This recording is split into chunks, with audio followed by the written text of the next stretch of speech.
Why is the Book of Enoch not in the Bible? For centuries, one name has echoed through the shadows of sacred history. Enoch. A man who, according to the Bible itself, walked with God and then vanished just like that.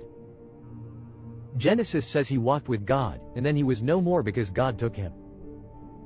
But here's what most people don't know.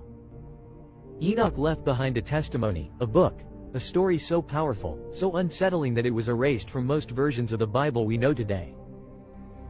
And that's exactly what pulled me deep into this story.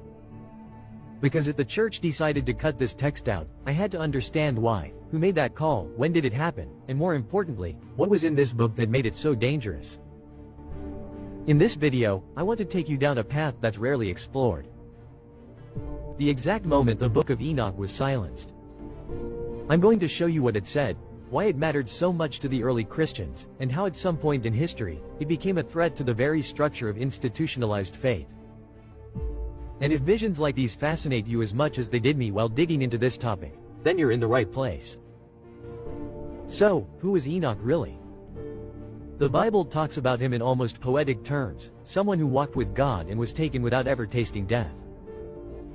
But what most people don't realize is that there's an entire collection of ancient texts attributed to him revealing visions of heaven, conversations with angels, even secrets about the final judgment. The so-called Book of Enoch or First Enoch was written in Aramaic and was already circulating among the Jews way before Jesus was born. It tells how the fallen angels known as the Watchers came down to earth, took human wives, and fathered a race of giants called the Nephilim. Enoch sees it all. He's taken up to heaven by angels. He sees the throne of God, the records of souls, the 10 heavens, and the prison where the rebel angels are locked away. And what's even more fascinating is that Enoch isn't just some spectator. He's a messenger, a man chosen by God to record things that were never meant for regular people to know. And yet somehow it survived. And that's where the story starts to get uncomfortable. The truth is, in the early centuries of Christianity, the Book of Enoch wasn't some forgotten text. Far from it. It was read, studied, and deeply respected by many Christian leaders and communities.